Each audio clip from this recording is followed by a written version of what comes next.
Okay, we're back with you at Strawtown Park, and with the rain and the melting snow, which is gone, there's a lot of these pools that are obstructing the roadway or the path.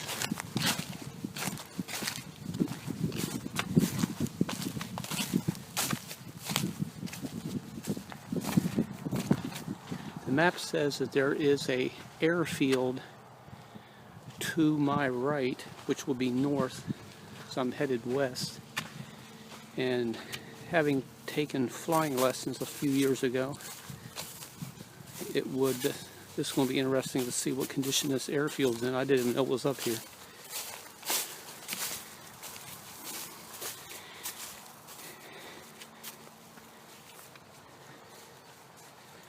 It's probably about 55 degrees, light wind.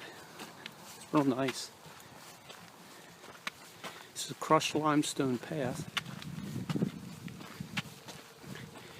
And this path presently is running alongside the White River over here, which is not at a flood stage, but it's pretty high. We had rain past 2 days, light but enough to raise the river level.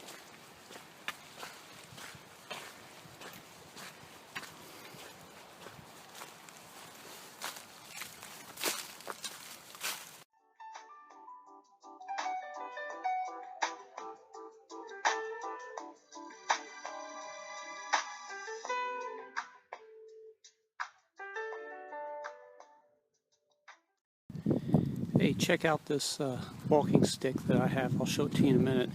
It's made out of a tree limb, or a limb of a East Tennessee pine tree. When we were in Gatlinburg, Laura found this pine tree that had been knocked down. I cut some branches off of it and ended up making it into a walking stick. But it's different than any type of walking stick you might see. So what I mean is, look at the end of it here.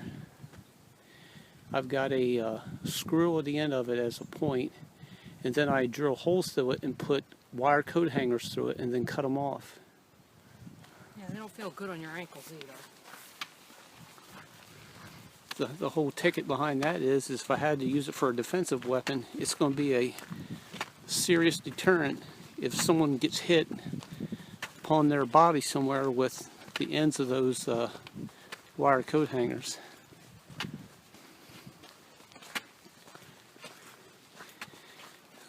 We did a little short jaunt through the woods and ended up right back behind the Jeep. So this is part of the trail. And so I'm going to pan to my right and show you. It's just this is Indiana. Indiana is flat.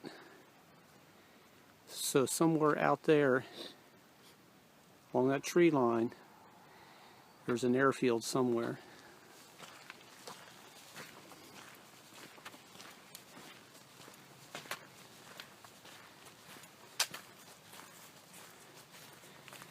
So this trail, according to the map, is to go down along here, somewhere down along this airfield, out in that kind of woods, and then it circles back to this area somewhere.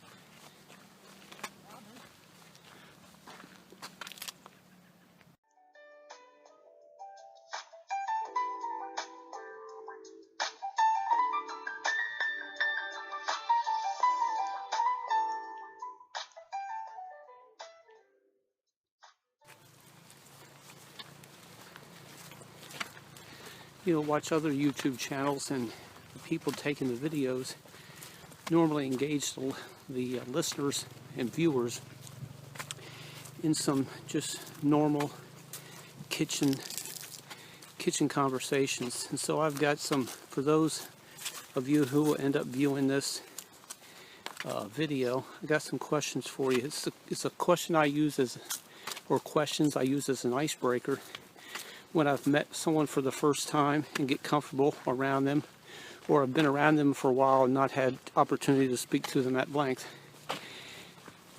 And sometimes I'm surprised by their answers. And one of the questions is, if you could step into any job that you wanted on Monday morning, with all the money that goes along with it, all the experience, all the knowledge, all the contacts, everything that goes with it, what type of job would you like to step into, or occupations would you like to step into, or sort of like a dream job? Mine would be numerous things. Professional baseball player, back in the military. As a fighter pilot, I was not a fighter pilot in the Air Force, but that would be a dream job, but under a different administration, presidential administration. Forestry management, or a special agent with the Secret Service, FBI, alcohol, tobacco, and firearms, or U.S. Marshals, something along that line, or professional race car driver. But if I had to pick one, or I just sitting there can't pick one, but I would say most likely it would be forestry management or a professional baseball player. And if I had to narrow it down to those two, I'd say probably baseball.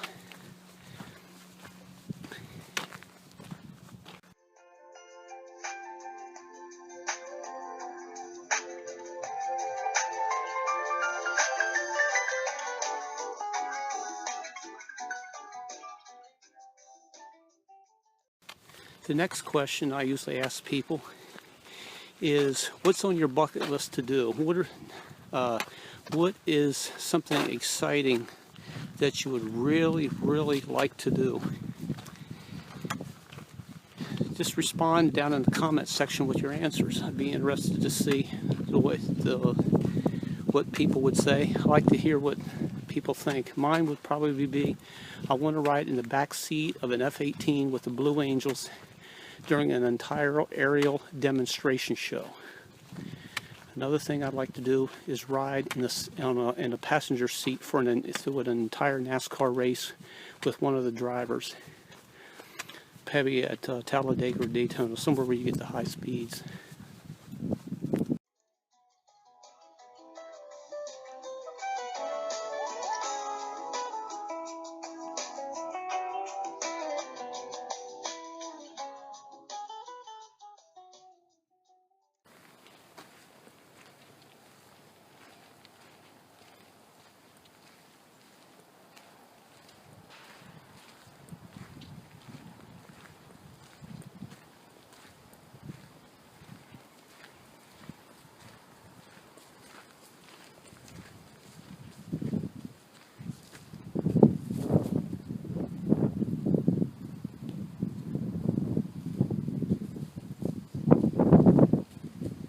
Is that the lake? The river?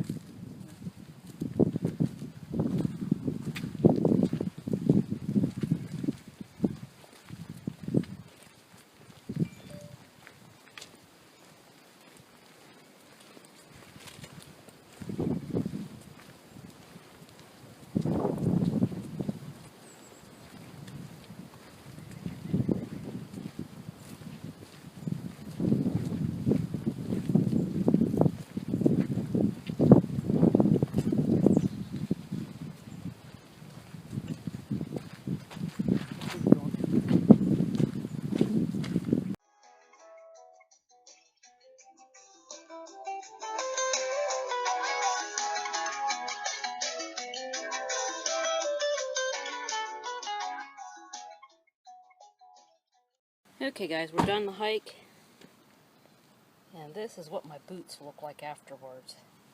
And I've actually cleaned them off. So, it's a little muddy out here.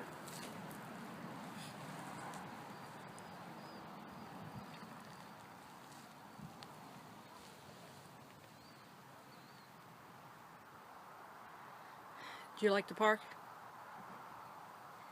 Can you talk? Oh, yeah, I didn't know you had it on me. I thought you were looking at yourself. No. Oh, I like it. It's back off the road to the river over there. It's probably about a half of a mile, or a little, just over a quarter mile back to the road, so you can get back off of the road far enough to where you don't hear much of anything for a certain period of time. But I like it. Back over on this area, or over in this area, all the ground goes up at like in a levee type area to the river, and it looks like someone's walked along the top of that ridge. So next weekend when I'm out here by myself, I might walk along the top of that ridge, unless it gets too overgrown. But yeah, I like this. We can get here from the house in probably 15 minutes. 20 minutes, yeah.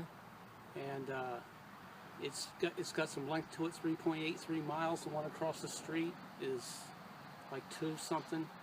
So you can come up here on a Saturday afternoon without having to drive for 3 hours to Hoosier National Forest. And you can walk this area and it take a reasonable amount of time, and you have a good time. It's there's absolutely no elevation. You don't go up and down, so it's flat. We saw a hawk. Cooper's hawk or some type of we saw a hawk. I didn't have my telephoto lens to get a picture of it, but we were like right underneath of it. So yeah, I like this park. It's our first time here. Yep, but I also like the Hoosier National Forest.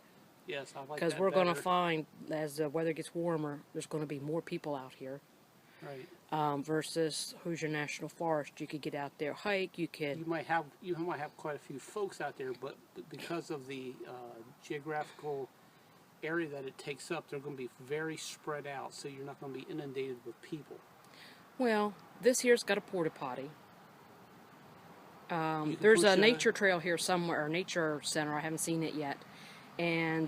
But when you go out here to the forest, there's no porta potties. There's no running water. You pee in the woods. Yeah. So you're not going to get too many with little children running and screaming out in the woods like that if there's no potty, no running water, no playground. So, but yeah, this was a fun park. Okay. Well, until the next time, be strong and of a good courage. We'll catch you later.